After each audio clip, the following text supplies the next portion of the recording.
Jerry, தற்போது எதிர்க்கட்சிகள் இந்த ஆலோசனை கூட்ட அனைத்து கட்சி கூட்டத்தை புறக்கணிக்கும் நிலையில் இந்த கூட்டத்தின் முடிவுகள் எந்த அளவுக்கு முக்கியத்துவம் பெறும்? இந்த கூட்டத்தில் நிறைவேற்றப்படும் தீர்மானம் அல்லது முடிவு மத்திய அரசிடம் எப்படி எடுத்து செல்லப்படுகிறது? நிச்சயமாக தமிழகத்துல இதற்கு முன்பாகவே மேகதாது அணை விவகாரத்துல தாவக அரசு அனைத்து கட்சி கூட்டத்தை கூட்டாம தற்பொழுது மசோதா தாக்கல் செய்யாத தொகுதி மறுவரை கூட்டத்திற்கு அனைத்து கட்சி நாடாளுமன்ற உறுப்பினர்கள் கூட்டம் நடத்தி நாடகம் ஆடுவதாகவே திமுக, அதிமுக, பாமக உள்ளிட்ட அரசியல் கட்சிகள் இந்த கூட்டத்தை புறக்கணிச்சிருக்கிறாங்க. பொதுவாக தமிழகத்துல மொத்தமா 57 எம்பிக்கள் இருக்கக்கூடிய நிலையில மக்களவையில 39 பேரும், மாநிலங்களவையில 18 பேரும் எம்பிக்களாக இருக்கிறாங்க. திமுக சார்பில் மக்களவையில 22 பேரும், மாநிலங்களவையில 8 பேரும், 30 பேர் இருந்தாலும் கூட அந்த 30 பேரும் இந்த கூட்டத்தை புறக்கணிச்சிருக்கிறாங்க. அதிமுக பொறுத்த வரைக்கும் மாநிலங்களவையில மட்டுமே 4 நாடாளுமன்ற உறுப்பினர்கள் இருக்கிறாங்க. அது தொடர்ச்சியாக பாமக ஒரு நாடாளுமன்ற உறுப்பினர் இருக்கிறாங்க. மக்கள் நீதி மையத்திலும் ஒரு நாடாளுமன்ற உறுப்பினர் என ஏறத்தாழ ஒரு 37 நாடாளுமன்ற உறுப்பினர்கள் இந்த கூட்டத்தை புறக்கணிச்சிருக்கிறாங்க.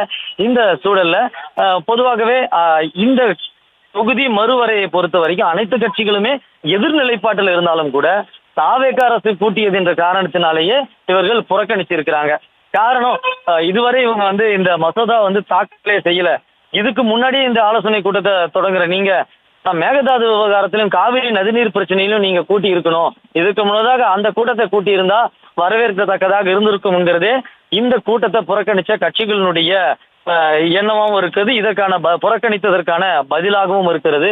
இந்த சூழல்ல தற்பொழுது நடைபெறக்கூடிய இந்த ஆலோசனை கூட்டம், அதாவது 57 பேர் இருந்தாலும் கூட வெறும் 20 பேர் கொண்ட இந்த ஆலோசனை கூட்டம் எந்த அளவுக்கு இந்த தாக்கத்தை ஏற்படுத்த போகிறது, இந்த மறுவரையை எதிர்த்து இந்த ஆலோசனை கூட்டம் என்ன செய்ய போகிறது என்ற ஒரு கேள்வியும் எழுந்திருக்கிறது. காரணம், ஏறத்தாழ தமிழ்நாட்டில் 57 எம்பிக்கள் இருக்கிறார்கள். 57 எம்பிக்கள் பொதுவாகவே மத்திய அரசு கொண்டு வரக்கூடிய சட்டத்துக்கு வாக்களிக்கும் பொழுது இது ஒரு பெரிய ஒரு தாக்கத்தை ஏற்படுத்தக்கூடிய ஒரு எண்ணாக இருக்கிறது. ஆனால் இந்த எண்ணில் 20 பேர் மட்டுமே தீர்க்கமாக இந்த ஆலோசனை கூட்டத்தில் பங்கெடுத்திருக்கிறார்கள். ஒருவேளை நாடாளுமன்றத்தில் வாக்கு செலுத்தும் பொழுது கூட இந்த 20 பேருக்கு நிச்சயமாக வாக்களிக்க போவதில்லை. ஆனால் மீதம் இருக்கக்கூடிய 37 கட்சிகளினுடைய 37 நாடாளுமன்ற உறுப்பினர்களுடைய நிலைப்பாடு என்னவாக இருக்க போகுது? தாவேக ஆட்சி அமைந்து தாவேக கூட்டம் கூட்டியதனாலேயே அந்த நிலைப்பாடு மாறுமா, அல்லது இதே போல கடந்த ஆண்டு இருக்கக்கூடிய அதே நிலைப்பாட்டுல திமுக இருக்குமா என்ற ஒரு கேள்வியும் எழுந்திருக்கக்கூடிய சூழல்ல தான் தமிழ்நாடு முதலமைச்சர் இந்த ஆலோசனை கூட்டத்தை கூட்டியிருக்கிறாரு.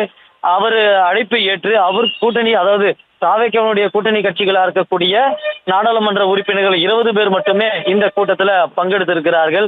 தமிழ்நாட்டினுடைய மக்கள் தொகை விகிதாச்சார தேசிய அளவில் குறையக்கூடிய அபாயம் இருக்கக்கூடிய சூழலையும் மொத்த நாடாளுமன்ற தொகுதியினுடைய எண்ணிக்கை மற்ற மாநிலங்களை ஒப்பிடும்போது குறைவதற்கான வாய்ப்புகள் இருக்கக்கூடிய சூழலை தான் இந்த தொகுதி மறுவரையை நாடாளுமன்றத்துல தாக்கல் செய்வதற்கு முன்னதாகவே எதிர்க்கிறோம் என்று தற்பொழுது கூடியிருக்கக்கூடிய கட்சிகளினுடைய நிலைப்பாடாக இருக்கிறது. இருந்தாலும் கூட 57 பேர் இருக்கக்கூடிய இடத்துல 20 பேர் கூடியிருப்பது அந்த ஒரு பலம் குறைவாகத்தான் பார்க்கப்படுகிறது. இந்த நிலையில்தான் தமிழ்நாடு முதலமைச்சர் அழைப்பு ஏற்று தாவேகனுடைய கூட்டணி கட்சிகள் இந்த ஆலோசனை கூட்டத்தில் பங்கெடுத்திருக்கிறார்கள்.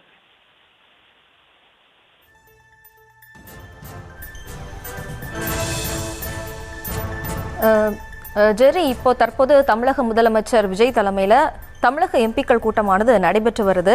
இதில் எதிர்க்கட்சிகள் தற்போது இந்த கூட்டத்தில் புறக்கணிச்சிருக்காங்க. இந்த விவகாரத்தில் தமிழக எம்பிக்கள் அனைவரும் ஒரே நிலைப்பாட்டை எடுப்பதற்கான வாய்ப்பு இருக்கா? நிச்சயமாக. பொதுவாகவே அரசியல் காரணங்களுக்காக இந்த கூட்டத்தை புறக்கணித்திருந்தாலும் கூட இந்த தொகுதி மறுவரையறையை அனைத்து கட்சிகளுமே எதிர்ப்பதாகவே பார்க்க முடிகிறது. பாஜகவை தவிர்த்து அனைத்து கட்சிகளுமே இந்த தொகுதி மறுவரையறையை எதிர்ப்பதாகவே நம்மால் புரிந்து கொள்ள முடிகிறது. அரசியல், அதாவது காவிரி நதிநீர் பிரச்சனைக்கு இந்த கூட்டத்தை கூட்டாமல் அதற்கு முன்னதாக தாக்கல் செய்யப்படாத ஒன்றுக்கு இப்பொழுது கூட்டத்தை கூட்டுகிறார்களே என்று தான் எதிர்ப்பு தெரிவிக்கிறார்களே தவிர, ஆனால் இந்த தமிழ்நாடு நலன், மாநில உரிமை, இந்த மாநில சுயாட்சி என்று வரும் பொழுது அனைத்து கட்சிகளுமே ஒன்று கூடுவார்கள் என்று நம்மால் புரிந்து கொள்ள முடிகிறது. அப்படித்தான் நேற்றைய தினம் எதிர்க்கட்சி தலைவருடைய உரையும் பார்த்து நம்மால் புரிந்து கொள்ள முடிகிறது. மக்கள் தொகை அடிப்படையில மக்களவை தொகுதிகளை மறுவரையை செய்யறதால தமிழ்நாடு உள்ளிட்ட தென் இந்திய மாநிலங்களுடைய நாடாளுமன்ற பிரதிநிதித்துவம் குறையக்கூடிய வாய்ப்பு இருப்பதனாலேயே இந்த கூட்டம் கூட்டப்படுகிறது. குடும்ப கட்டுப்பாடு திட்டங்களை சிறப்பாக நடைமுறைப்படுத்திய மாநிலங்கள் அரசியல் ரீதியா பலவீனம் அடையக்கூடிய நிலையில மக்கள் தொகையை கட்டுப்படுத்துவதற்காக வட மாநிலங்கள் பல பலம் நாடாளுமன்றத்தில் மிகவும் குறைவதாகவும் கூறப்படுகிறது.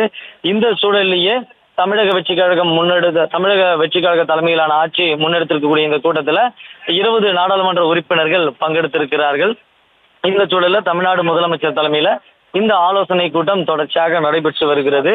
மத்திய அரசால கொள்கை முடிவுகளை எடுப்பதிலும் சட்டங்களை நிறைவேற்றுவதிலையும் தென் மாநிலங்களுடைய குரல் செல்வாக்கும் ஒட்டுமொத்தமா குறைவதற்கான வாய்ப்புகளும் இருப்பதாக கூறப்படுகிறது.